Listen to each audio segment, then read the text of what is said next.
Assalamualaikum warahmatullahi wabarakatuh. Waalaikumsalam warahmatullahi Waalaikumsalam wabarakatuh. warahmatullahi wabarakatuh. Em, pada pertemuan kali ini, kami dari kelompok satu ingin membahas mengenai disorientasi seksual dan feminisme. Yang beranggotakan sebagai yang mewawancarai atau host Fatma Hirani, rekan saya, Saya Kakak Alfariza. dan yang diwawancarai yang bernama Saya Nanda Fitrianti. Saya Nikena Yuning Tias. Saya Cut Nadia Disti Alnira.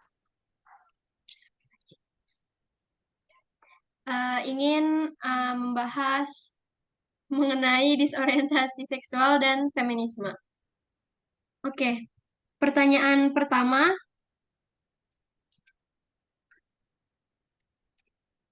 apakah feminisme itu selaras dengan ajaran Islam?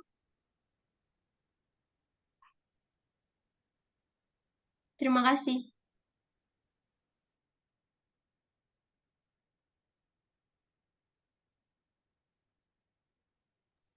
Baik, saya akan mencoba menjawab pertanyaan dari Fatma Hairani.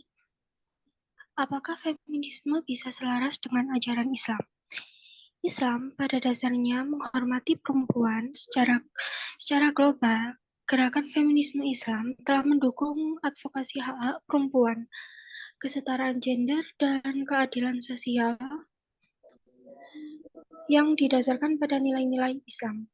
Bagi pihak yang merasa bahwa feminisme dan Islam saling bertentangan, mereka perlu memahami bahwa Islam memuliakan pengetahuan dan perempuan, yang kemudian dapat dilihat sebagai inti dari feminisme itu sendiri.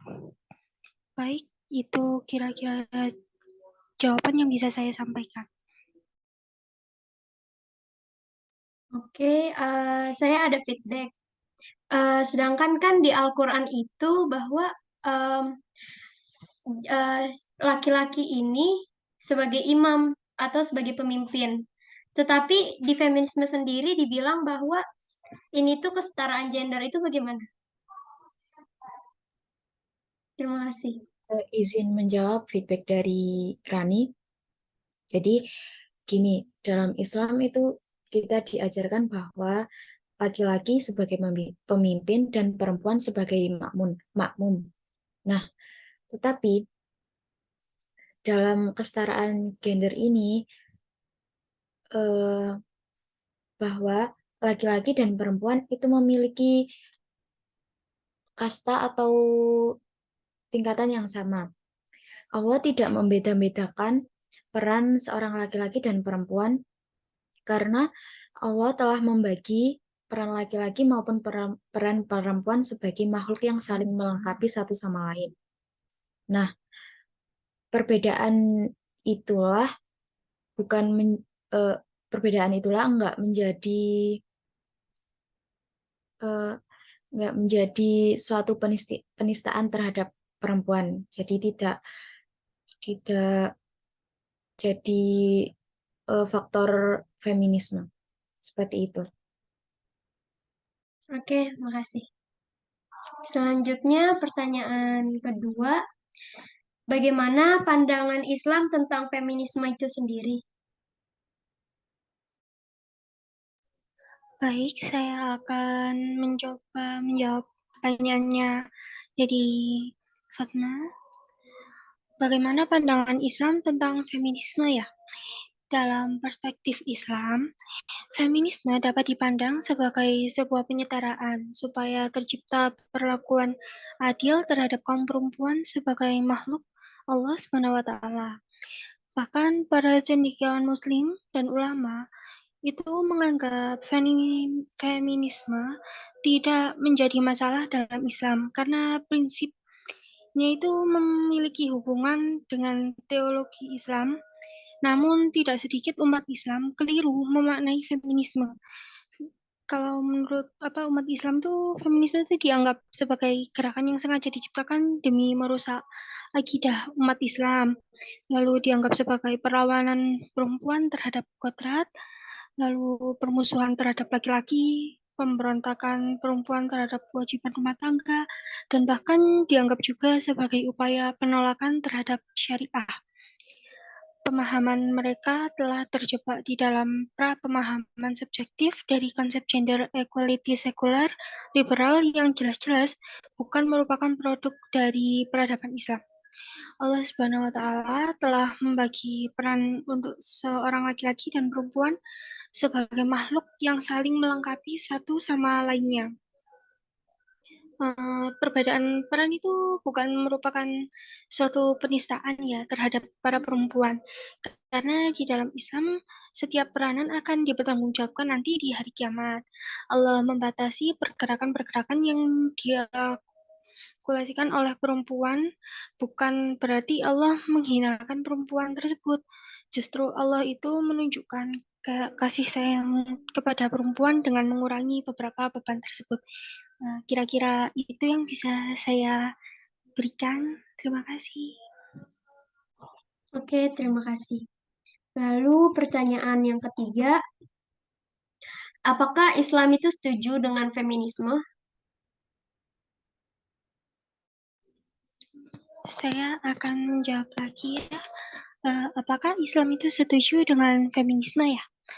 Dalam perkembangannya itu, feminisme menuai pro dan kontra, khususnya dalam dunia Islam. Bagi pihak yang tidak menyetujui gerakan feminisme, menganggap bahwa gerakan ini tidak sesuai dengan ajaran Islam. Mengapa? Dikarenakan sejarah lahirnya gerakan ini tuh bermula dari dunia barat, yang mana hal tersebut tentu tidaklah sama dengan syariat Islam, dan akan merusak akidah umat Islam. Namun, bagi pihak yang mendukung gerakan feminisme ini, menganggap bahwa konsep gerakan feminisme merupakan konsep di mana perempuan hanya ingin memperjuangkan keadilan, hak dan kewajibannya di masyarakat dan agar tidak senantiasa didiskriminasi oleh kaum laki-laki. Meskipun gerakan feminisme ini tuh telah menjadi paham yang memiliki banyak aliran, akan tetapi hingga sekarang belum ditemukan definisi secara sempurna tentang paham ini.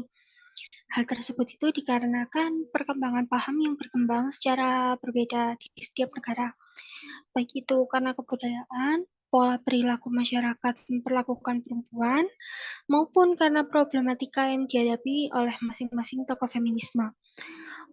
Karena itu, Islam memakai feminisme sebagai sebuah gerakan sadar yang timbul baik dari laki-laki maupun perempuan yang berjuang untuk melakukan pembelaan terhadap hak dan kewajiban perempuan agar diperlakukan secara adil di masyarakat, baik itu dalam ruang publik maupun domestik. Kira-kira begitu yang bisa saya sampaikan. Terima kasih. Oke, dapat dipahami.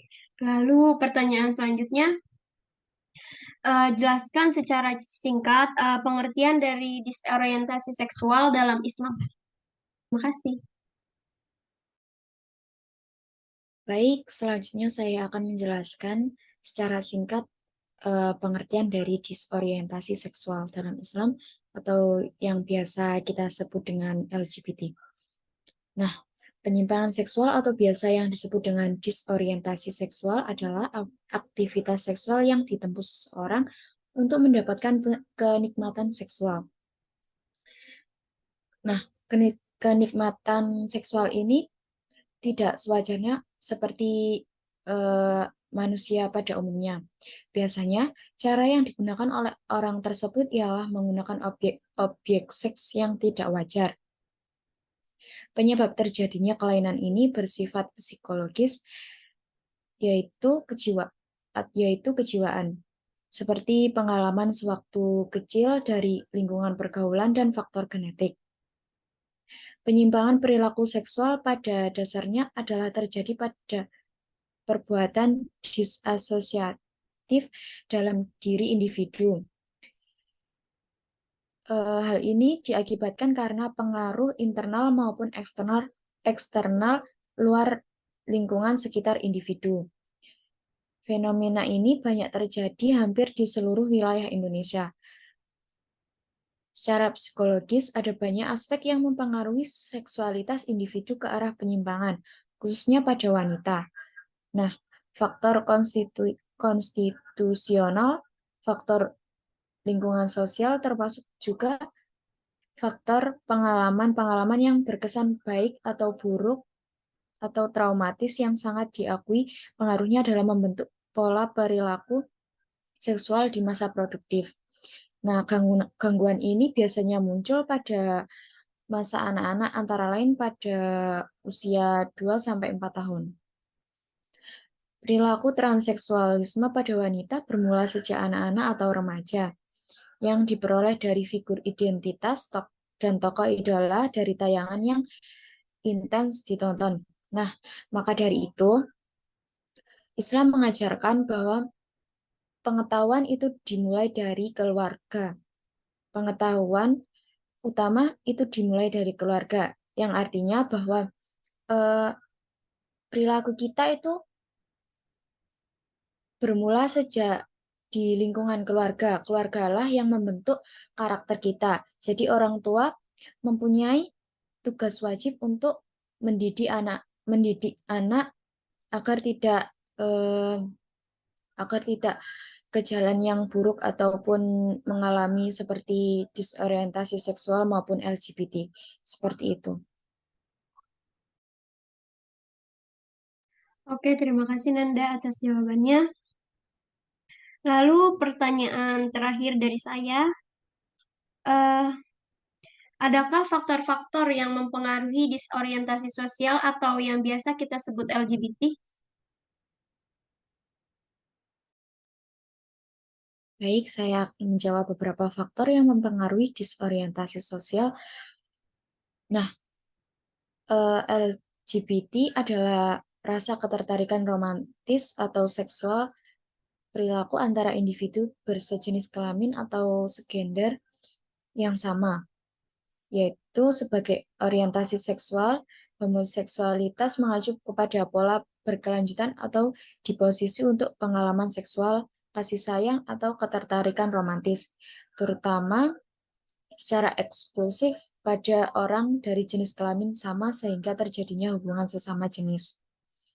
Nah, di sini saya akan menjelaskan beberapa faktor, yaitu ada 4 faktor yang menyebabkan seorang itu cenderung untuk menjadi bagian dari LGBT.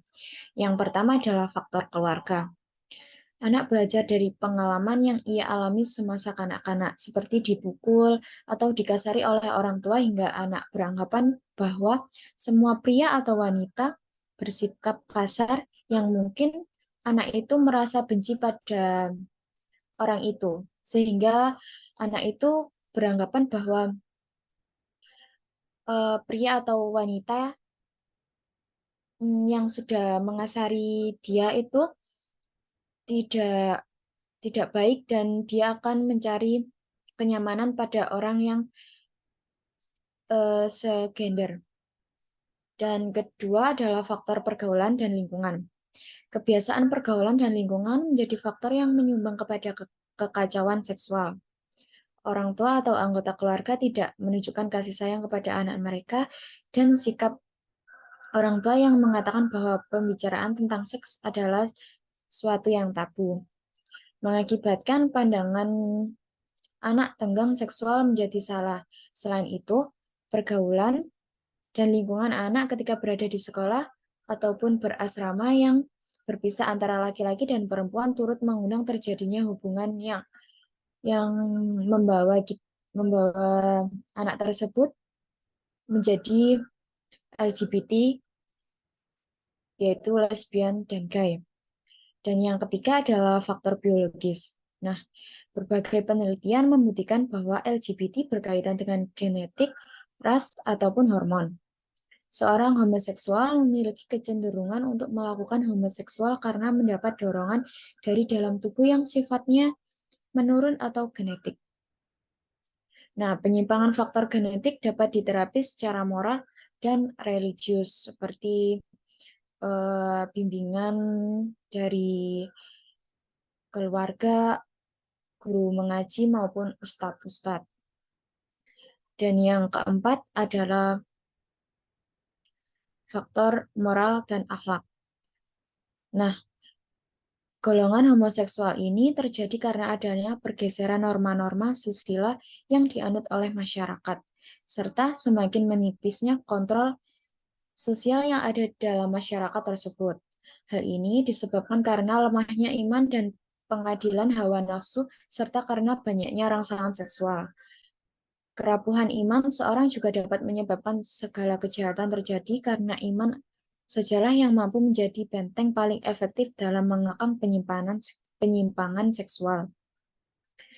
Dan faktor yang terakhir adalah faktor pengetahuan agama yang lemah. Pada faktor ini, orang yang kurang pengetahuan dan pemahaman agama merupakan faktor internal yang mempengaruhi terjadinya homoseksual. Pengetahuan agama memainkan peran yang penting sebagai benteng pertahanan yang paling ideal dalam mendidik diri sendiri untuk membedakan yang mana yang baik maupun yang tidak baik, haram dan halal, maaf, serta yang mana yang boleh dan mana yang tidak boleh. Seperti itu. Terima kasih. Selanjutnya ada pertanyaan dari saya, yaitu sebutkan hukum penyimpangan seksual LGBT menurut Islam. Baik, selanjutnya saya akan menjelaskan lagi hukum penyimpangan seksual atau LGBT menurut Islam. Nah, masalah penyimpangan seksual yaitu lesbian, gay, biseksual, dan transgender sedang dalam perdebatan yang hangat dibicarakan oleh masyarakat, mulai dari media cetak serta elektronik. Ada dari kalangan tokoh Islam sendiri yang membolehkan homo dan lesbi dengan dasar bahwa tidak ada perbedaan antara homo dan bukan homo, dan tidak ada perbedaan antara lesbi dan bukan lesbi. Menurut mereka, bahwa manusia cuma bisa berlomba berbuat amal kebaikan sesuai perintah Allah. Islam mengajarkan bahwa seorang homo atau lesbi sebagaimana manusia lainnya. Nah, seorang homo maupun lesbi sangat berpotensi menjadi orang yang saleh atau takwa selama ia menjunjung tinggi nilai agama, yaitu tidak menduakan manusia atau yang kita sebut dengan syirik, meyakini kerasulan Muhammad SAW serta menjalankan ibadah yang diperintahkan. Dia tidak menyakiti pasangannya dan berbuat baik kepada sesama manusia, kepada sesama makhluk, dan peduli kepada lingkungannya. Islam sangat memperhatikan kesucian dan kehalalan, agar manusia sehat dan cerdas secara emosional, intelektual, dan spiritual. Maka, semua yang dikonsumsi haruslah memenuhi kriteria suci dan halal. Selain itu, menurut Islam, pasangan homoseksual dalam bentuk liwat termasuk dengan tindak pidana berat, yaitu dosa besar. Karena termasuk perbuatan keji yang merusak kepribadian, moral, dan agama. Larangan homoseksual dan lesbian bukan hanya karena merusak kemuliaan dan martabat kemanusiaan, tetapi resikonya lebih ke besar lagi, yaitu dapat menimbulkan penyakit, yaitu penyakit kanker, HIV, sifilis, dan lain-lain. Demikian pula perkawinan waria yang telah menjalani operasi pergantian kelamin dengan laki-laki dikategorikan sebagai praktek homoseksual karena tabiat laki-laki tidak bisa berubah oleh dokter, meskipun ia memiliki kelamin perempuan. Seperti itu. Baik, terima kasih atas jawabannya. Kemudian pertanyaan selanjutnya dari saya yaitu sebutkan pencegahan-pencegahan agar tidak menyebarnya disorientasi seksual atau LGBT beserta hukum bagi pelaku LGBT. Oke, saya akan menjawab pertanyaan selanjutnya, yaitu tentang yang pertama pencegahan supaya disorientasi seksual atau LGBT ini nggak menyebar dan hukuman bagi pelakunya. Nah, untuk cara pencegahannya sendiri itu sebenarnya ada banyak banget. Jadi yang pertama itu bisa dengan cara menjaga pergaulan. Nah, menjaga pergaulan itu ya kita mengenal gitu dengan siapa kita bergaul, dengan siapa kita berkumpul, seperti apa orangnya, kemudian lingkungannya itu seperti apa, apakah orang-orang yang berkumpul dengan kita itu membawa dampak yang positif atau malah menjerumuskan kita ke dampak negatif. Nah, salah satunya dalam konteks ini yaitu LGBT sendiri. Jadi menjaga pergaulan itu penting banget. Kemudian cara mencegahnya itu juga bisa dengan cara menutup segala celah pornografi. Ya, seperti yang kita tahu sekarang kan teknologi itu berkembang pesat banget ya, apalagi di gadget. Nah, itu juga merupakan salah satu hal yang sebenarnya cukup riskan, di mana ya kita nggak bisa pungkiri ya kalau gadget itu memberikan dampak yang positif untuk kita. Kita bisa mendapatkan berita dari mana-mana eh, dengan waktu yang cepat, tapi nggak menutup kemungkinan juga itu juga memberikan dampak yang negatif. Nah, salah satunya adalah konten pornografi yang tersebar luas di gadget. Nah, itu hal yang perlu diperhatikan juga. Jadi harus menutup semua celah tentang pornografi.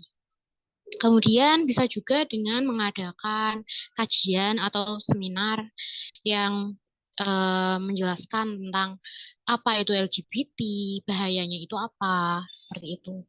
Nah, kajian atau seminar ini tuh bisa dilakukan di mana-mana, bisa di sekolah, terus bisa di kampus, bisa di lingkungan sekitar, seperti itu. Kemudian bisa juga dengan mengadakan undang-undang yang melarang adanya LGBT. Nah, di mana negara kita ini kan merupakan negara hukum ya, di mana undang-undang itu merupakan hal yang dengan menetapkan undang-undang untuk melarang LGBT itu merupakan hal yang saya rasa cukup bagus untuk menekan supaya LGBT ini nggak menyebar seperti itu. Terus bisa juga ngadain penyuluhan keagamaan. Nah, ini berbeda dengan kajian atau seminar yang tadi saya bahas sebelumnya. Kalau tadi kajian dan seminar itu kan membahas tentang apa itu LGBT dan apa aja bahayanya. Kalau penyuluhan keagamaan itu lebih ke memandang LGBT itu dari perspektif agama kita. Dalam hal ini agama Islam. Bagaimana hukumnya? Seperti itu. Terus bisa juga dengan merendahkan pandangan dan menundukkan pandangan atau menundukkan pandangan. Nah, hal ini kan juga diatur ya dalam Al-Qur'an. Di mana kita ketika bertemu dengan lawan jenis yang bukan mahram, kita harus menundukkan pandangan. Nah, selain untuk menjaga martabat kita, menjaga keamanan diri kita, itu juga bisa eh, mencegah penyebaran daripada LGBT ini. Kemudian berpakaian yang menutup aurat pun juga sama. Kemudian memperbanyak puasa sunnah juga bisa, karena hakikatnya puasa itu kan menahan nafsu ya teman-teman. Jadi ya memperbanyak puasa sunnah itu bisa melatih diri kita lah untuk menahan nafsu dan menahan diri. Supaya kita tuh nggak terus-terusan kegoda gitu sama keinginan kita. Terus bisa juga dengan memisahkan tempat tidur anak ketika sudah berumur 10 tahun. Nah, ini juga diperintahkan ya dalam Islam, di mana kalau misalkan anak itu sudah berumur 10 tahun, sebaiknya tempat tidur mereka itu dipisah. Kenapa? Karena pada usia 10 tahun itu rasa penasaran dari anak-anak itu tinggi banget. Jadi mereka itu cenderung mencari tahu apa yang belum mereka tahu sebelumnya. Nah, itu perlu diawasi untuk orang tua supaya mencegah anak-anak itu terjerumus oleh hal yang sebenarnya nggak boleh gitu untuk dilakukan. Kemudian menghindari perilaku wanita yang menyerupai pria ataupun sebaliknya. Nah, ini banyak banget kasusnya di mana transgender itu udah jadi perbincangan yang cukup banyak. Jadi itu nggak boleh ya teman-teman, karena itu eh, salah satu hal yang mendukung LGBT itu terjadi. Kemudian menciptakan keluarga yang harmonis dan juga penuh ketenangan yang diliputi kasih sayang juga. Kemudian bisa juga dengan cara rajin beribadah, terutama sholat dan juga membaca Al-Quran. Nah, itu untuk cara pencegahannya. Nah, untuk hukumannya ini sendiri, eh, dari yang aku ketahui ada 4, yaitu yang pertama itu dengan cara dihukum had zina, yaitu dirajam bagi yang musan dan juga dijilid bagi yang ghairu musan. Kemudian yang kedua itu dibunuh, baik itu pelaku ataupun objeknya itu dibunuh, baik yang ghairu musan ataupun yang musan. Nah, kemudian yang ketiga itu dibakar dengan api, baik pelakunya maupun objeknya juga. Nah, untuk yang dibakar dengan api ini merupakan pendapat dari para sahabat Rasulullah Shallallahu Alaihi Wasallam. Kemudian yang keempat itu dilempar dari tempat yang tinggi dengan posisi kepala itu berada di bawah, kemudian dilempari dengan batu. Nah, untuk hukuman yang ini itu merupakan pendapat dari Abdullah bin Abbas radhiyallahu an. Kemudian untuk selain dari 4 hukuman tadi, ada juga hukuman menurut Imam Abu Hanifah, di mana pelaku dari homoseksual itu hanya dihukum takzir, yaitu dimasukkan ke penjara sampai bertaubat atau sampai mati. Kenapa? Karena tindakan homoseksual itu enggak menyebabkan pencampuran nasab, karena dia kan enggak menghasilkan keturunan. Seperti itu.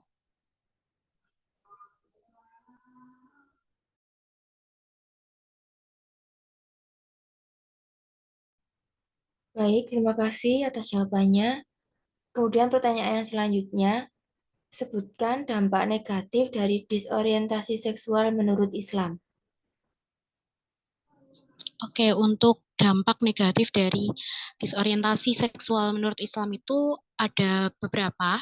Di sini ada 4 dampak. Yang pertama itu adalah dampak kesehatan, di mana untuk pelaku homoseksual itu sekitar 78% mereka itu akan terjangkit penyakit-penyakit menular. Nah, karena terjangkit penyakit menular itu mereka akan rentan terhadap kematian, sehingga angka dari kematian pelaku LGBT ini dia lebih mudah daripada yang nggak LGBT, seperti itu. Kemudian untuk dampak yang kedua itu dampak sosial, di mana untuk pelaku LGBT itu akan susah untuk mendapatkan ketenangan hidup karena dia itu akan selalu bergonta-ganti pasangan.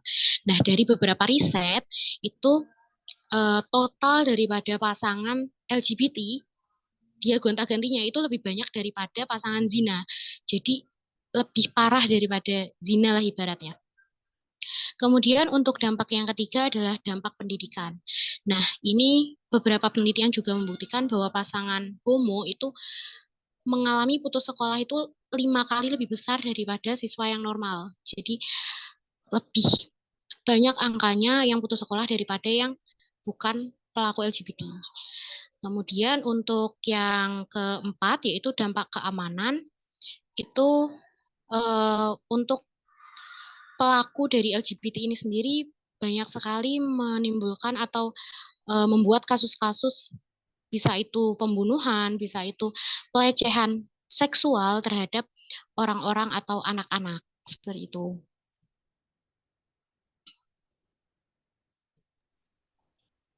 Kemudian pertanyaan yang terakhir yaitu bagaimana cara menyembuhkan seorang pelaku LGBT menurut perspektif Islam? Oke, jadi ini aku pernah dengar salah satu ceramah dari Ustadz Khalid Basalamah. Dalam salah satu tausiahnya itu beliau menyampaikan cara tentang cara untuk menyembuhkan pelaku LGBT ini sesuai syariat Islam.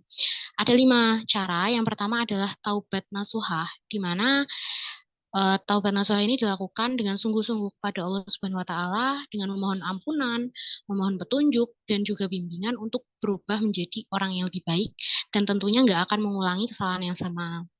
Terus setelah melakukan taubat nasuha, cara yang kedua itu adalah menikah dengan lawan jenis. Nah, ini mau nggak mau, bisa nggak bisa itu harus dipaksa karena ya itu merupakan salah satu terapi bagi si pelaku. Kemudian setelah menikah dengan lawan jenis, yang ketiga adalah menjauhi simbol, pergaulan, tontonan, dan juga bacaan yang mengarah pada LGBT. Karena kalau udah melakukan 2 langkah sebelumnya, udah melakukan taubat nasuha dan juga menikah dengan lawan jenis, kalau misalkan masih menonton, masih nggak menjauhi simbol pergaulan atau apapun itu yang mengarah pada LGBT, khawatirnya maka dia akan terjerumus lagi pada hal tersebut. Seperti itu. Kemudian yang keempat, setelah menjauhi apapun yang berkaitan dengan LGBT, selanjutnya adalah berteman dengan orang normal. Di mana orang normal ini adalah orang yang nggak mempengaruhi dia ke hal-hal yang negatif. Kemudian setelah itu, cara yang terakhir adalah datang ke majelis ilmu dan juga di ruqyah. Karena menurut Ustadz Khalid itu, LGBT ini kan merupakan tindakan dan juga sifat-sifat yang datangnya itu dari setan. Jadi perlu terapi juga untuk mengatasinya, yaitu ruqyah. Sekian.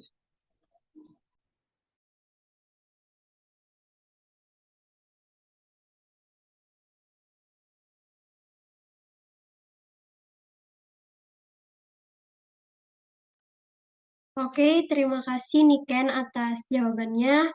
Dan diskusi pada kali ini telah selesai. Eh, kurang lebihnya mohon maaf. Wassalamualaikum warahmatullahi wabarakatuh.